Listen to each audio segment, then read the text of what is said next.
तो हाँ जी, देखो जी, आपका नाम मोहित बंसल है और ये आपकी जन्म कुंडली का है चार्ट। कुंडली आपकी बनी है कन्या लगन की, राशि आपकी है मीन। अगर कुंडली की मैं बात करूँ, कुंडली मुझे काफ़ी अच्छी लगी है क्योंकि आपके तकरीबन सभी ग्रह अच्छे हैं, जहाँ तो उच्च के हैं जहाँ वो अपने घर में बैठे हैं। जैसे कि आपका यहाँ पे राहु उच्च का बैठा है, शनि उच्च का है, केतु उच्च का है, गुरु अपने घर में बैठा है, चंद्रमा मित्र राशि में है, बुध मित्र राशि में, सूर्य मित्र राशि में है। लेकिन फिर भी कुछ ग्रह हैं जो आपको बुरे फल देंगे और ये मैं पूरा विस्तार से आपको समझाऊंगा। और आपके जो सवाल हैं, जैसे कि आपने मुझे बोला है, एक तो आपने आपका जो सवाल है विवाह को लेके है कि आपकी उम्र भी ज़्यादा हो चुकी है, 40 के आसपास उम्र हो चुकी है, लेकिन अभी तक आपका विवाह नहीं हुआ। विवाह होगा या नहीं। और इसके अलावा बिजनेस के बारे में पूछा है आपने। और इसके अलावा घर से दूर जाना चाहिए, जहाँ घर पे आसपास काम करना चाहिए। धन के बारे में पूछा है। तो आपके जो सवाल हैं उनको भी मैं कवर ज़्यादा करूंगा। सबसे पहले देखो जी, ये जो कुंडली होती है इसमें 12 घर होते हैं। और 12 घर मैं लिख देता हूँ, वो आप याद करो पहले।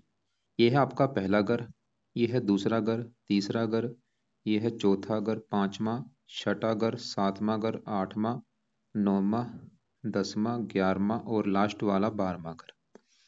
अब ये जो 12 घर मैंने लिखे हैं, इन 12 घरों से आपके जीवन के बारे में कुछ ना कुछ पता किया जाएगा। जैसे कि ये जो पहला घर है, इस पहले घर से देखा जाएगा आपका शरीर कैसा होगा, आपकी हेल्थ कैसी होगी, आपका स्वभाव, आपका रंग रूप, आपकी पर्सनैलिटी पहले घर से देखेंगे।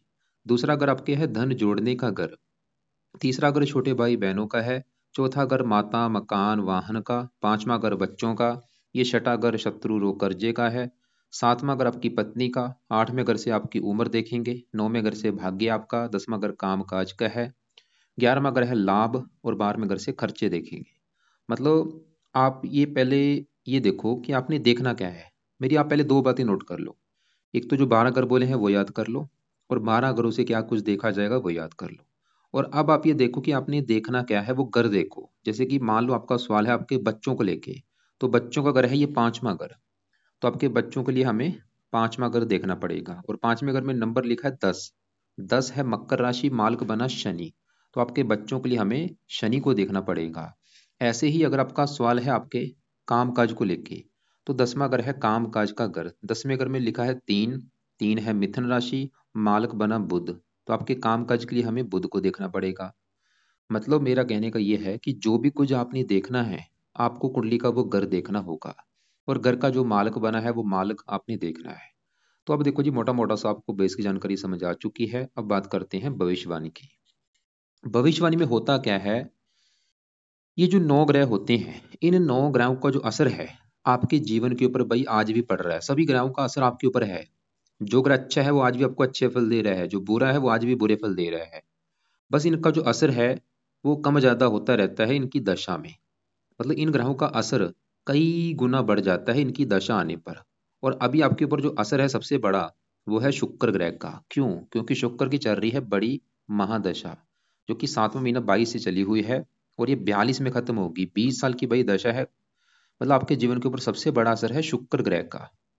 एक होती है अंतरदशा, वो भी यहाँ पे देखो शुक्र की चली हुई है, जो कि 7 महीना 22 से चली है, 11वां महीना 25 में खत्म होगी। बड़ा असर हमारे ऊपर होता है जिसकी होती है महादशा। तो महादशा है शुक्र की। और दूसरा असर होता है अंतरदशा। मतलब आपके ऊपर देखो महादशा भी शुक्र की है और अंतरदशा भी शुक्र की है। तो आपके ऊपर सबसे बड़ा अभी जो असर है शुक्र ग्रह का है। तो अगर आपका शुक्र अच्छा निकला, फिर तो ये आपको देगा अच्छे फल, बुरा निकला बुरे फल देगा। और एक आपके ऊपर जो असर है वो है शनि की साढ़े सती का भी। ये साढ़े सती भी आपके ऊपर चली हुई है, पिछला 17 जनवरी 2023 से चली हुई है, 1 साल हो चुका है। ये साढ़े सती देखो जी होती है 7.5 साल की। अभी 1 साल हुआ है, अभी पूरे 6.5 साल की पड़ी है। तो इसकी भी मैं बात करूंगा। सबसे पहले आपका जो सवाल है, आपका एक सवाल था विवाह को लेके। पहले मैं वो कवर करता हूँ कि कुंडली में विवाह का सुख है या नहीं। क्योंकि उम्र तो आपकी काफी हो चुकी है, 40 साल से ऊपर ज्यादा उम्र हो चुकी है आपकी, लेकिन आपका विवाह नहीं हुआ। कारण क्या है और होगा आगे या नहीं। तो 12 गुरु में देखो जी, जो मैंने अभी क्या बोला था, 12 गुरु से कुछ ना कुछ देखा जाता है।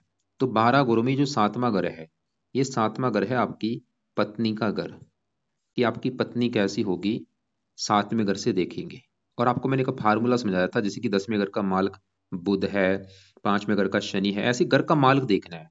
तो 7वां घर पत्नी का है, तो 7वें घर में नंबर लिखा है 12। और 12 है मीन राशि, मालक कौन बना? गुरु। तो आपकी पत्नी के लिए हमें 7वें घर के मालक गुरु ग्रह को देखना पड़ेगा। और गुरु के अलावा 7वें घर में चंद्रमा बैठा है, इस चंद्रमा को भी देखना पड़ेगा। और चंद्रमा के अलावा शुक्र ग्रह को देखना पड़ेगा। शुक्र क्यों देखना पड़ेगा? क्योंकि शुक्र है पत्नी का कारक। तो हमें मतलब आपकी पत्नी का सुख देखने के लिए 3 ग्रह देखने पड़ेंगे। 3 ग्रहों को देख कर डिसाइड होगा आपकी पत्नी के बारे में, चंद्रमा, गुरु और शुक्र को, इन तीनों ग्रहों को देखना पड़ेगा। सबसे पहले मैं 7वें घर का जो मालक गुरु है, क्योंकि मेन देखो जी घर का मालक होता है, तो गुरु की अगर मैं बात करूं कि वो कैसा है, तो गुरु आपका कहाँ बैठा है कुंडली के चौथे घर में। पहले गुरु की बात करते हैं। सवाल यह है कि गुरु अच्छा है या बुरा है। तो आपका जो गुरु है ये मुझे बहुत ही बड़े लेवल पे अच्छा लगा है। ये आपका समझ लो 100 में से 100% आपको अच्छे फल देगा। ऐसा क्यों है? तो पहले समझो जो गुरु बैठा है ये कहाँ बैठा है? चौथे घर में। और चौथा घर किसका है? ये चौथा घर है आपकी भाई माता का घर। आपकी माता कैसी होगी, मकान कैसा होगा आपका, वाहन कैसा होगा, भूमि जमीन जायदाद, नौकर चाकर कैसे होंगे आपके, इस चौथे घर को देखना पड़ेगा। और फार्मूला क्या है? घर का मालिक देखना है। ये नोट नोट कर लो भाई। तो चौथे घर की जो चीजें मैंने बोली है, माता मकान वाहन, उसके लिए चौथे घर का जो मालक है, चौथे घर का मालक कौन बना है? चौथे घर में क्या लिखा है? नौ। नौ है धनु राशि, मालक बनता है गुरु। और गुरु कहाँ बैठा है? इसी घर में बैठा है। मतलब गुरु चौथे घर का मालक अपने ही घर में बैठा है, जो कि एक बहुत बड़ी अच्छी बात है। आपको मैं एग्जाम्पल समझाता हूँ। मान लो आपका नाम मोहित है, आपका भी कोई ना कोई घर तो है। अगर आप मान लो अपने घर में बैठे होंगे, क्या होगा? आप सिंपल सी बात अपने घर का अच्छा करेंगे भाई, घर की सफाई रखेंगे, देखभाल करेंगे, रक्षा करेंगे। और मान लो आपके घर में आपके साथ दो आपके दोस्त आ जाएं, तो वो भी घर में अच्छा करेंगे, क्योंकि वो आपके दोस्त हैं, घर में मेहमान बन के आए हैं। वो काम यहाँ पे होगा चौथे घर में। ये जो चौथा घर है, इस घर में नौ लिखा मालक गुरु है, और गुरु इसी घर में बैठा है। तो गुरु एक योग बना है, हंस योग बना है, पंच महापुरुष योग में से उत्तम योग। मतलब गुरु चौथे घर का कर देगा अच्छा। क्या अच्छा घर का? चौथा घर माता मकान वाहन का है। गुरु ही दिखा रहा है कि आपको भाई माता मकान वाहन भूमि जमीन जायदाद नौकर चाकर, इन चीजों का मिलेगा सुख बहुत अच्छा। मतलब माता मकान वाहन का सुख अच्छा है, गुरु ये दिखा रहा है।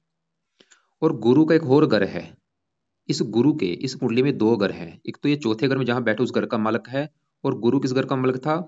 7वें घर का, जो कि पत्नी का घर है, क्योंकि 7वें घर में जो 12 लिखा है ये है मीन राशि। इसका भी जो मालक है वो गुरु होता है। मतलब गुरु के इस कुंडली में 2 घर हैं, चौथा घर, 7वां घर। क्योंकि गुरु अच्छा है तो गुरु आपके 7वें घर का भी अच्छा कर देगा। मतलब गुरु ये भी दिखा रहा है कि आपको भाई पत्नी का भी सुख अच्छा मिलेगा। पत्नी अच्छी होगी, पत्नी के आने के बाद भी आपका मकान वन के सुख में वृद्धि हो जाएगी। मतलब पत्नी आई तो मकान वन का सुख ज्यादा आपको मिलना शुरू हो जाएगा।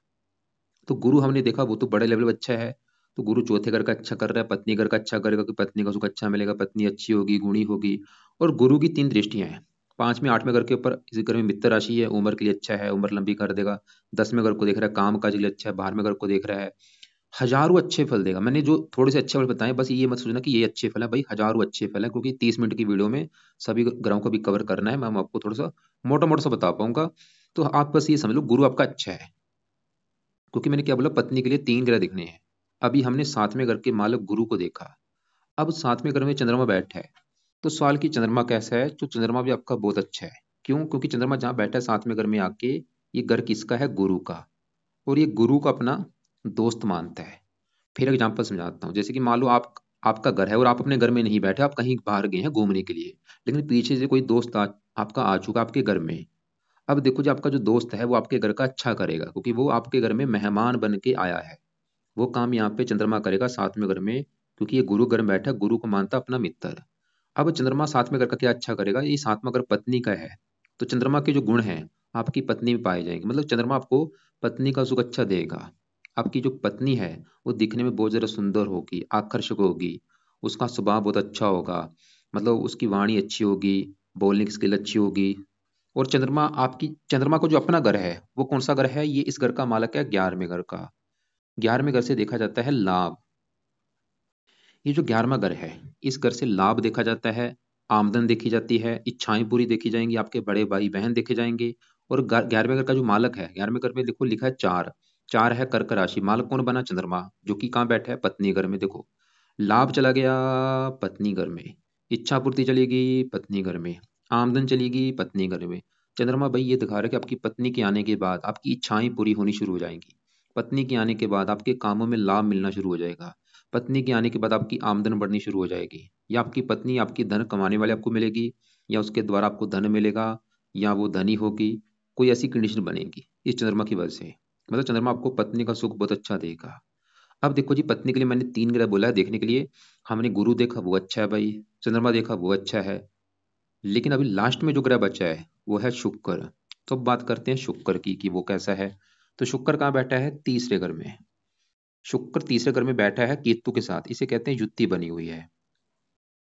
सवाल की देखो पहले समझो शुक्र जहाँ बैठा है, लेकिन शुक्र के भी इस कुंडली में अपनी 2 ग्रह है। जैसे गुरु के 2 ग्रह थे, चंद्रमा का ये 11वां ग्रह है। ऐसे शुक्र बैठा है तीसरे घर में आके, लेकिन शुक्र का जो अपना घर है, शुक्र के हैं 2 ग्रह अपने। कौन कौन से? एक तो शुक्र इस कुंडली के इस घर का मालक है 9वें घर का, और ये दूसरे घर का मालक है। 9वें घर से देखा जाता है भाग्य, कि आपका भाग्य कैसा होगा। और दूसरे घर से देखा जाएगा आपका धन जोड़ना।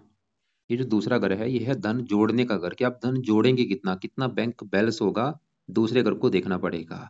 और फार्मूला है घर का मालक देखना है। तो दूसरे घर में क्या लिखा है? 7। 7 है तुला राशि, मालक कौन बना? शुक्र। कहाँ बैठा है? तीसरे घर में। मतलब आपके धन जोड़ने के लिए शुक्र ग्रह को देखना पड़ेगा। और शुक्र आपके इस 9वें घर का भी मालक है, जो कि है भाग्य घर। क्योंकि 9वें घर में 2 लिखा है, 2 है वृष राशि, मालक शुक्र। तो हमने क्या देखा कि शुक्र आपके 2 घरों का मालक है, तो आपका भाग्यश है और धन का मालक है, बैठा है तीसरे घर में। मेन सवाल ये है कि शुक्र अच्छा है या बुरा है, क्योंकि आपको जानना बहुत जरूरी। क्यों जानना जरूरी है? क्योंकि शुक्र की चल रही बड़ी दशा भी पिछले 2-3 साल हो चुके हैं, इसका बड़ा असर भी आपके ऊपर है। और ये वैसे भी आपको पता होना चाहिए। तो शुक्र देखो जी, है तो आपका अच्छा था, ये है तो अच्छा था, लेकिन इसके जो अच्छे फल हैं उसमें कमी आ चुकी है, ये पीड़ित हो चुका है। क्यों पीड़ित हुआ है? क्योंकि साथ में बैठा है केतु। और सबसे बड़ा कारण इसके ऊपर पड़ रही है इस राहु की दृष्टि। राहु आपका कहाँ बैठा है? 9वें घर में। लेकिन राहु देखो जी, राहु की 3 दृष्टियां होती हैं। यहाँ से बैठा बैठा 5वीं दृष्टि से पहले घर को देख रहा है, और 7वीं दृष्टि से ये राहु जो देख रहा है तीसरे घर को देख रहा है। और तीसरे घर में जो 8 लिखा है, ये 8 है वृश्चिक राशि, जो कि इस राहु की है नीच राशि। मतलब राहु जो है तो अच्छा, लेकिन वो तीसरे घर को खराब कर रहा है, क्योंकि राहु की तीसरे घर में नीच राशि है। और तीसरे घर में बैठे शुक्र को भी राहु ने खराब कर दिया। मतलब आपका शुक्र है तो अच्छा था, लेकिन इस राहु की मेहरबानी की वजह से वो बुरी तरह से खराब हो चुका है। मतलब पीड़ित तो हो चुका है। साथ में केतु बैठा है और पापी ग्रह की पड़ रही है दृष्टि। इसकी वजह से शुक्र जो है वो आपको अच्छे फल नहीं देगा, वो आपको दे रहा है बुरे फल। क्या बुरे फल दे रहा है? शुक्र देखो जी, पहले समझो जिन चीजों का कारक है, कारक किसका है? ये पत्नी का कारक होता है। देखो, पत्नी का कारक है, 7वें घर का कारक है, विवाह का कारक है, 3 चीजों का कारक है कुंडली में। क्या क्या मैंने बोला? शुक्र है पत्नी का कारक, लड़कों की कुंडली में शुक्र पत्नी का कारक होता है, और ये 7वें घर का कारक होता है, और विवाह का भी कारक है। देखो, पत्नी का कारक, विवाह का कारक, 7वें घर का कारक, जो कि आपका खराब हो चुका है। अगर आपका विवाह नहीं हो रहा, कारण शुक्र बना है। विवाह में देरी हो रही है, कारण शुक्र बना है। इसका सही होना बहुत जरूरी है। इसको सही कर लिया, आपका हफ्ते में विवाह हो सकता है।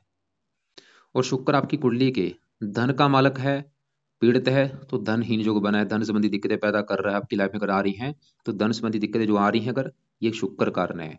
भाग्य शो के पीड़ित बैठा है, भाग्य संबंधी दिक्कतें आ रही हैं, भाग्य साथ नहीं दे रहा, पीड़ित होकर बैठा है।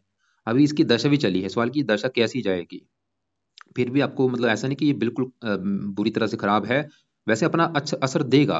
वो अभी इसकी दशा है, ये एक्टिवेट है। फिर भी आपको ये दिखा रहा है कि धन मेहनत के घर बैठा, आप खुद की मेहनत के बल पर धन कमाएंगे, धन जोड़ेंगे। और खुद की मेहनत के बल, क्योंकि अपने घर को देख भी रहा है शुक्र, आपको भाग्यशाली भी बनाएगा, भाग्य साथ भी देगा। लेकिन इतना नहीं, मतलब इसको ये मत सोचो कि बड़ा अच्छा है, बस पीड़ित तो हो चुका है। लेकिन देखो जी, अगर आपने शुक्र को सही कर लिया, पेन लो कापी लो, उसमें लिख लो। क्योंकि आपके लिए सबसे जरूरी, आपको आपको देखो, मैं किसी ग्रह के उपाय नहीं बोलूंगा, ना ही चंद्रमा के उपाय बोलूंगा, ना ही गुरु, किसी के उपाय नहीं बोलूंगा। किसके उपाय बोलूंगा? खाली शुक्र के। क्यों बोलूंगा? क्योंकि आपके जीवन के ऊपर सबसे बड़ा असर है शुक्र ग्रह का। आपकी लाइफ में जो भी चीजें हो रही हैं शुक्र की वजह से हो रही हैं। इसको अगर आपने सही कर लिया, लाइफ में चेंज आ जाएगा। मतलब इसमें लिख लो आप पेन कापी से कि शुक्र को सही करने से फायदे क्या होंगे। नीचे आंसर में लिखो, शुक्र को सही करने से सबसे बड़ा फायदा ये होगा कि आपके ऊपर इसकी है बड़ी दशा। और दशा भी कितने साल की है? 20 साल की।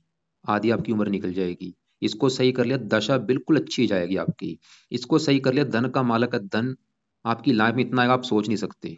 इसको सही कर लिया, आपका भाग्य साथ देना शुरू हो जाएगा। इसको सही कर लिया, ये पत्नी के कारक है, पत्नी का सुख मिलेगा। इसको सही कर लिया, विवाह का सुख मिलेगा। इसको सही कर लिया, आपको लग्जरी लाइफ का सुख मिलेगा, क्योंकि शुक्र होता है लग्जरी लाइफ का स्वामी। और शुक्र केतु से पीड़ित है ये भाई। अभी आपको शुक्र की दशा जो चली है, ये कामों को भी बनाता है, काम वासना भी बढ़ाता है। काम वासना बढ़ने से क्या होता है, एक्स्ट्रा फेयर भी होते हैं। ऐसे लोग लड़कियों के पीछे भागने वाले होते हैं, तो कोशिश करें लड़कियों से दूरी बना के रखें, क्योंकि फंसा भी सकता है आपको, फंसने के भी योग बन सकते हैं। तो अब सवाल मेन है कि शुक्र को सही कैसे करना है। इसके आपको देखो जी मैं 5-6 उपाय बताऊंगा, क्योंकि दूसरे आप चाहे किसी ग्रह को आपको मैं उपाय नहीं बताऊंगा, कुछ एक एक गुरु के बताऊंगा या मंगल के। तो शुक्र के सबसे ज्यादा उपाय हैं। शुक्र के उपाय क्या है, रात के समय आपने ये उपाय कर रहे हैं, तो सबसे पहला उपाय आप लिखो, आपने शुक्र का करना है मंत्र जाप। कम से कम देखो जी आपकी मर्जी है, 1 माला 2 माला 3 माला जितना कर सकते हो, और जानना ये मंत्र जाप करो। और शुक्रवार से स्टार्ट कर लो संकल्प लेके।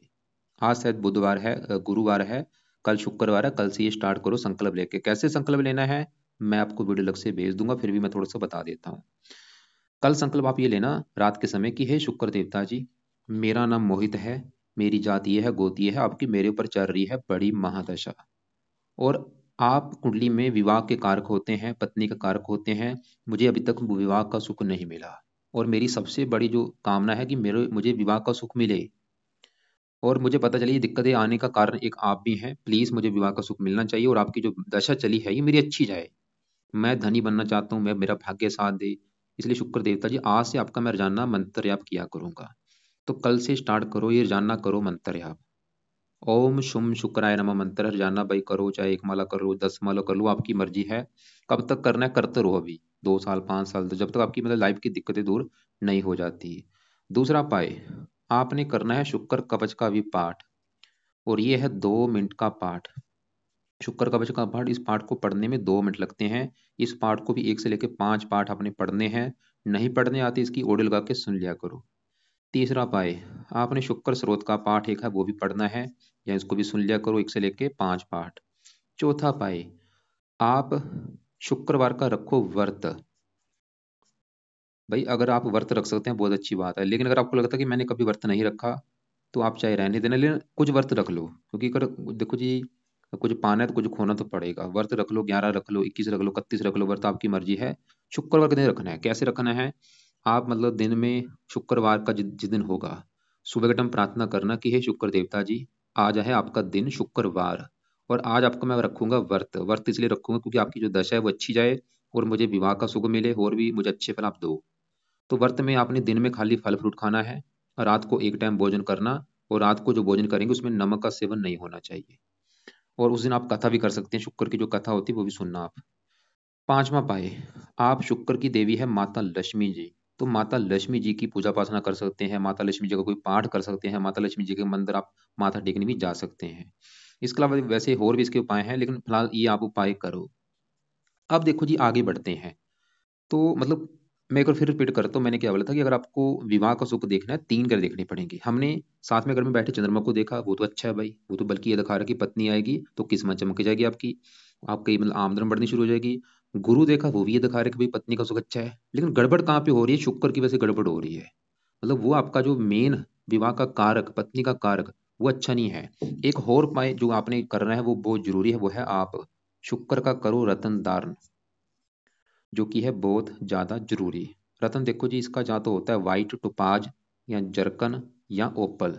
इन 3 रत्न में से कोई एक रत्न आपने लेना है। लेना है अपने वजन के बराबर। अगर आपका वेट 80 किलो है तो 8.25 रत्ती का ले लो। 90 किलो है, 9.25 रत्ती का ले लो। लेने के बाद उसको रत्न ले लिया, अच्छी क्वालिटी का लेना, ये नहीं कि वैसे ही कहीं से उठा के भाई टाइम वेस्ट मत करना। ओरिजिनल होना चाहिए, उसको लैब टेस्टेड करो कि हाँ भाई ये चेक करो, आप लैब टेस्टेड होना चाहिए। ये नहीं कि खाली कार्ड दे दिया, नहीं भाई उसको खुद देखो। लैब टेस्टेड होगा रतन तभी वो काम करेगा। लेने के बाद चांदी में जुड़वाना है आपने। चांदी की जुड़वाने के बाद शुक्ल पक्ष का जो पहला शुक्रवार होगा, उस दिन इसे धारण करना सुबह के टाइम, सुबह 7:15 या 8:15 या 9:15 धारण करना है राइट हैंड की इस लंबी उंगली में। और धारण करने से पहले कच्चे दूध में या गंगा जल में धो के उसको धारण कर लेना है। 1 माला शुक्र का मंत्र आप करना है उसको धारण करने से पहले। और मैं आपको ये नहीं बोलूंगा कि आज ही कर लो, जब भी आपका बजट होगा 1-2 महीने में कर लेना। अब देखो जी आगे बढ़ते हैं। मतलब आपकी पत्नी संबंधी दिक्कतें आने का कारण शुक्र है, जो कि आपको मैंने सोल्व कर दिया है। अब बाकी आपके देखो जी, हमने गुरु यहाँ पे देखा है वो जो कि है बड़े लेवल का अच्छा। अब इस घर में जो बुध बैठा है, बुध भी आपका है बहुत ही अच्छा। बुध इस कुंडली के है पहले घर का मालक, और है ये 10वें घर का। 10वां घर है आपके काम काज का घर, जो भी आप नौकरी कारोबार करेंगे 10वें घर से देखेंगे। और 10वें घर से पिता का भी सुख देखते हैं, सरकार मान प्रतिष्ठा। 10वें घर में 3 लिखा, 3 है मिथुन राशि, मालक है बुध। और बुध इस पहले घर का भी मालक आपका शरीर, सेहत, स्वभाव, रंग रूप, पर्सनैलिटी। बुध भी आपको भाई 100 में से 100% अच्छे फल देगा। बैठा चौथे घर में, चौथे घर का अच्छा करेगा आपको लाइफ में, अच्छा घर, अच्छी गाड़ी, भूमि, जमीन, जायदाद सभी सुख दे देगा। 7वीं चिट्ठी पड़ेगी 10वें घर के ऊपर, जो कि इसका अपना घर है। काम काज के लिए बहुत अच्छा है बुध आपका, काम काज का सुख आपको देगा बहुत ही अच्छा। और कौन सा काम काज, अगर आप बुध के जुड़े काम काज करते हैं बहुत अच्छा फायदा देगा उसमें। और बुध के जुड़े काम कौन से हैं, जैसे कि लिखने का कोई काम हो गया, लेखन, प्रकाशन, पत्राचार, पढ़ाने का काम, वाहन से जुड़ा काम, टाइपिस्ट, सेल्समैन, कंप्यूटर से जुड़ा काम, ऐसे लोग सीए भी होते हैं। हरे रंग से जुड़ा काम हो गया। और बुध आपके शरीर का मालक है, सेहत अच्छी रखेगा, पर्सनैलिटी अच्छी, स्वभाव रंग रूप अच्छा, बुद्धिमान बना देगा। तो गुरु बुध आपके हमने देखे वो अच्छे हैं, चंद्रमा हम देख चुके हैं वो अच्छा है। अब दूसरे घर में आपका शनि और मंगल बैठे, इनकी अगर मैं बात करूं, दूसरा घर किसका है, धन जोड़ने का। दूसरे घर का मालक शुक्र हम देख चुके हैं। अब दूसरे घर में आपके जो शनि मंगल है, इनको भी देखना पड़ेगा आपके धन जोड़ने के लिए। तो पहले मैं दूसरे घर में बैठे शनि की अगर बात करूं, 100 में से 80-90% अच्छे फल देगा। शनि देखो जी, जहाँ बैठा है दूसरे घर में, वहां पे है उच्च राशि शनि की। ये जो दूसरे घर में 2 7 लिखा है, यह है तुला राशि, जो कि शनि की है उच्च राशि। आपका जो शनि है वो उच्च का बैठा है, जो कि एक बहुत बड़ी अच्छी बात है। तो शनि अच्छे फल क्या देगा, शनि दूसरे घर में उच्च का बैठा है, दूसरा घर किसका, धन का। ये आपको धनी बनाएगा, महाधनी शनि दिखा रहा है। ये आपके पास धन की कमी नहीं रहेगी, आप काफी धन जोड़ेंगे, काफी बैंक बैलेंस होगा। दूसरा अगर परिवार का भी होता है, परिवार का सुख अच्छा, वाणी का भी होता है, लेकिन शनि मंगल आपको थोड़ा सा क्रोधी बनाएंगे, जिद्दी बनाएंगे, गुस्से वाला बनाएंगे। अब शनि इस कुंडली के इस 5वें घर का और छठे घर का, इन 2 घरों का मालक है, बैठा इस घर में उच्च का है, लेकिन मालक है इन 2 घरों का। 5वां घर है आपकी संतान का घर। 5वां घर संतान का भी है, पढ़ाई का भी है, बुद्धि का भी है। और 5वें घर में लिखा 10 10, मकर राशि, मालक शनि। मतलब 5वां घर संतान का, संतान के लिए किसको देखना पड़ेगा, शनि को, जो कि कहाँ बैठा है, धन के घर में उच्च का। देखो संतान चलेगी धन के घर में, क्या होगा, संतान होने के बाद आपकी लाइफ में धन आना शुरू हो जाएगा, शनि ये दिखा रहा है। और आपकी जो संतान है वो भी काफी धनी होगी, और संतान के द्वारा भी आपको धन मिलेगा, शनि ये दिखा रहा है।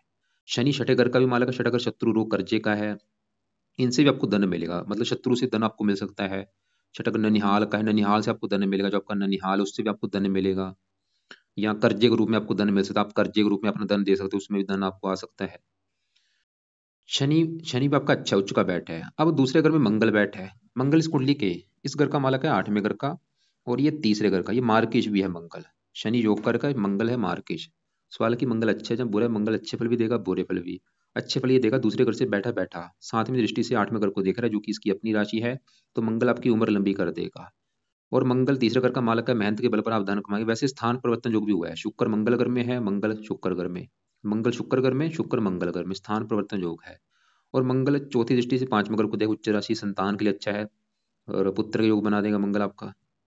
मंगल जो बुरा फल देगा, ये दूसरे घर में थोड़ा सा धन को लेकर दिक्कतें पैदा करेगा, धन आपका खर्च होगा, धन की हानि होगी, मंगल दिखा रहा है। बाकी यहाँ पे सूर्य की बात करूं, सूर्य इस घर का मालक है, 12वें घर का। 12वें घर से देखा जाता है खर्च, हानि, दान, दंड, हॉस्पिटल के खर्चे, पागल खाना, विदेश यात्रा, जेल यात्रा, हत्या, आत्महत्या। तो 12वें घर का जो मालक है, 12वें घर में 5 लिखा, मालक सूर्य है, जो कि बैठा है चौथे घर में। देखो खर्च चला गया माता घर में, क्योंकि चौथा घर माता का है, यहाँ पे सूर्य बैठा है। 12वां घर हानि, हानि चलेगी चौथे घर माता घर में। सूर्य बैठा है चौथे घर में, थोड़ा सा चौथे घर को खराब करेगा अपनी दशा में, मतलब आपको माता बीमार कर सकता है, या माता थोड़ा सा मनमुटाव हो सकता है, मकान वाहन के ऊपर खर्चा होगा। और ये सूर्य का चलित कुंडली में जो हिस्सा है वो 5वें घर के ऊपर भी है। ये थोड़ी सी संतान संबंधी भी दिक्कतें पैदा करेगा सूर्य आपको। क्या दिक्कतें करेगा, जहाँ तो संतान के ऊपर खर्चा हो सकता है, या संतान आपकी पत्नी का गर्भपात करा सकता है, या और सूर्य के लिए क्या करो, सूर्य के लिए आप, क्योंकि ये मार्किश है, सूर्य के उपाय जरूर करो। एक तो सूर्य के लिए सुबह के टाइम सूर्य को जल दिया करो। दूसरा उपाय, हर संडे को सूर्य की वस्तुओं का दान किया करो, लाल रंग की वस्तुओं का। क्या दान होता है मैं आपको वीडियो लग से भेज दूंगा। अब यहाँ पे तीसरे घर में जो केतु है वो उच्च का है, लेकिन देखो जी राहु केतु वैसे ठीक है, ये उच्च के बैठे हैं। कि राहु उच्च का बैठा है 9वें घर में, आपको भाग्यशाली बनाएगा, लगन को दिख रहा है, स्वय राशि है, लगन का अच्छा कर देगा। आपकी पर्सनैलिटी अच्छी, स्वभाव अच्छा, रंग रूप अच्छा, बुद्धिमान होंगे। 5वें घर को देख रहा है, मित्र राशि है, पढ़ा लिखा बुद्धिमान। लेकिन जो राहु है वो तीसरे घर में, तीसरे घर को देख रहा है, जहाँ पे उसकी है नीच राशि। तीसरे घर को खराब कर रहा है राहु। तो अब देखो जी, एक बार रिपीट करता हूँ। तो भाई एक तो कुंडली का निचोड़ निकालो, कुंडली कैसी है। कुंडली बहुत अच्छी है, बस आप, और आपकी कुंडली ये दिखा रही है कि आपकी किस्मत जो है विवाह होने के बाद भी चमकेगी। विवाह होने के बाद धन भी आएगा, पत्नी का सुख अच्छा है, पत्नी या धनी होगी, या वैसे किस्मत आपकी चमक जाएगी विवाह होने के बाद। दूसरा आपकी किस्मत चमकेगी संतान होने के बाद, क्योंकि संतान घर का मालक शनि उच्च का बैठा है। और फिलहाल जो आपके लिए उपाय हैं, उपाय क्या क्या मैंने बोले, सबसे ज़्यादा उपाय आपको मैंने शुक्र के बोले हैं। क्यों? क्योंकि उसकी है दशा। और ये सभी आपको मैंने उपाय लिख दिए हैं। ये उपाय आप रात को कर लिया करो। और रात के समय आपने आपके ऊपर चल रही शनि की साढ़े तो साढ़े क्या होती है? अब सवाल ये है, साढ़े देखो जी, एक तो होती है ये जो शनि बैठा है, ये अलग चीज है। ये जो साढ़े ये भी शनि की होती है। ये साढ़े जो बंदे के कर्म होते हैं, जो आपके कर्म है, जो आप अभी तक कर्म कर रहे हो अच्छे बुरे, वो कर्मों का आपको फल मिलेगा। अगर तो अच्छे कर्म करते आ रहे हो, लोगों की हेल्प करते आ रहे हो, अच्छे कर्म किए हैं भाई, फिर तो साढ़े आपकी जाएगी अच्छी। लेकिन अगर अच्छे कर्म कभी किए ही नहीं है, लोगों का हक मारते आ रहे हो, बेईमानी से पैसा कमा रहे हो, तो साढ़े में आपके साथ बुरा ही बुरा होगा। तो सबसे पहली चीज तो ये करो कि भाई पूरी तरह से अपने कर्म अच्छे करो, ईमानदार बनो, किसी की निंदा बुराई नहीं करनी। और कर्म जरूरी नहीं कि आपके इस जन्म के हो सकता है आपके वो कर्म पिछले जन्म के भी हो। मतलब आपको पता कैसे चलेगा कि आपकी साढ़े अच्छी जा रही कि बुरी जा रही है? क्योंकि कई बार देखो जी, जो साढ़े होती है, ये राजे को भी बखारी बना देती है, और बखारी को राजा बना देती है। मतलब कई बार ये बड़े लेवल पे बुरे फल देती है, और कई बार बड़े लेवल पे अच्छे फल देती है। आप नोट करो, अगर आपको लग रहा है कि पिछले 1 साल से लाइफ में बहुत सारी दिक्कतें आ रही हैं आपकी में, फिर तो ये साढ़े आपकी बुरे आपको बुरे फल दे रही है। लेकिन अगर आपको लग रहा है कि नहीं भाई, पिछले 1 साल से तो बहुत अच्छा ही हो रहा है, बल्ले बल्ले हो रही है, तो अच्छी आपकी अच्छे फल दे रही है। लेकिन इसमें 3 चरण होते हैं, कई बार पहला चरण अच्छा जाता है, बीच वाला खराब जाता है, या लास्ट वाला अच्छा जाता है। मतलब आपके लिए साढ़े से बचना जरूरी है। तो करना क्या है, रात के समय एक तो शनि चालीसा का पाठ पढ़ा करो, और कम से कम ये 6 साल तक पाठ आपने पढ़ना है, या कुछ पढ़ लिया करो या सुन लिया करो। दूसरा पाए, हर शनिवार को शनि मंदिर माथा टेकने जाओ, और वहां पे प्रार्थना करो कि आपके मैं मंदिर इसलिए आया हूँ क्योंकि आपकी चल रही है साढ़े और आपका बुरा फल मुझे ना मिले। तो ये 2 उपाय आपने भाई करने हैं। अगर घर के आसपास शनि मंदिर है, फिर जाना जाओ, दूर है तो शनिवार को जरूर जाओ। तो ये जो शनि के उपाय हैं, शनि चालीसा पढ़ना है, शुक्र के उपाय हो चुके हैं रात के समय। अभी सुबह का टाइम आपका पूरा खाली है। तो सवाल है कि सुबह के टाइम आपने क्या करना है? तो सुबह के टाइम आपने करना है इस गुरु का मंत्र याप। क्यों करना है? क्योंकि गुरु है आपके 7वें घर का मालिक, जो कि है पत्नी का घर। गुरु वैसे तो अच्छा है, लेकिन वो 4 डिग्री का बैठ है, इसका हमने बल को बढ़ाना है। और बल कैसे बढ़ेगा? आप इसका सुबह के टाइम मंत्र याप करो। कब तक करना है? जब तक आपका विवाह नहीं हो जाता। और ये गुरु का जो मंत्र है सुबह के टाइम करना है, गुरुवार से संकल्प लेके स्टार्ट करना। संकल्प कैसे लेना? गुरुवार सुबह के टाइम आप ये बोलना कि हे गुरु देवता जी, मेरा नाम ये है, जाति ये है, गोत्र ये है। गुरु देवता जी, आप मेरी कुंडली के 7वें घर के हैं मालिक, जो कि है पत्नी का घर, और मुझे अभी तक पत्नी का सुख नहीं मिला। मैं चाहता हूँ मुझे पत्नी का सुख अच्छा मिले, और पत्नी भी अच्छी हो, इसलिए आपका मैं रोजाना मंत्र जाप किया करूंगा। तो गुरु का गुरुवार से स्टार्ट करो, रोजाना करो मंत्र जाप, चाहे 1 माला कर लो, 5 कर लो, 10 कर लो, वो आपकी मर्जी है, जब तक आपका विवाह नहीं हो जाता। दूसरा उपाय आपने सुबह टाइम अगर कर सकते, वो है आप मंगल कवच का पाठ पढ़ लिया करो। ये है पाठ, और ये 2 मिनट का पाठ है, इसको पढ़ लिया करो, चाहे इसकी ऑडियो लगा के सुन लिया करो। ऐसा क्यों बोला है? क्योंकि मंगल आपके दूसरे घर को थोड़ा सा खराब कर रहा है, धन संबंधी दिक्कतें पैदा वो कर रहा है। और एक आप आपने काम और करना है, क्योंकि जो शुक्र को खराब किया है वो किसने किया था? इस राहु की दृष्टि ने।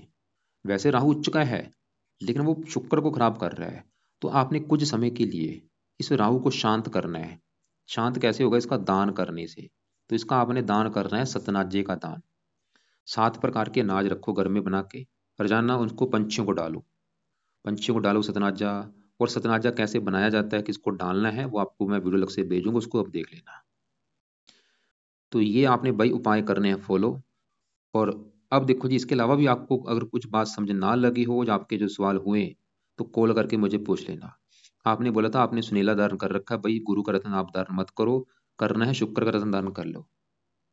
लेकिन जब तक आप शुक्र का रत्न धारण नहीं करते, तब तक ये पहन सकते हैं, क्योंकि दोनों आपस में शत्रु हैं, दोनों के रत्न आपस में धारण नहीं होंगे। तो शुक्र रत्न धारण जरूर कर लेना, क्योंकि उसका बड़ा असर है, वो एक्टिवेट है। और बाकी फिर भी जो आपने पूछना है, कल दोपहर 1-2 के बीच में, या शाम 6-7 के बीच में मुझे कॉल करके आप पूछ लेना।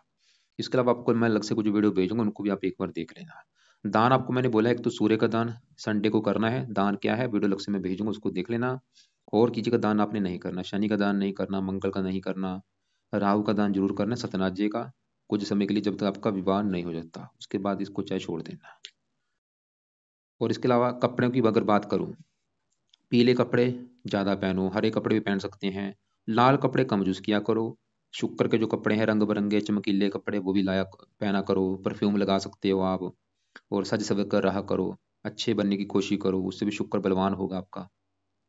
नीले कपड़े कम पहन सकते हो, नीले और लाल ये कपड़े कम यूज किया करो।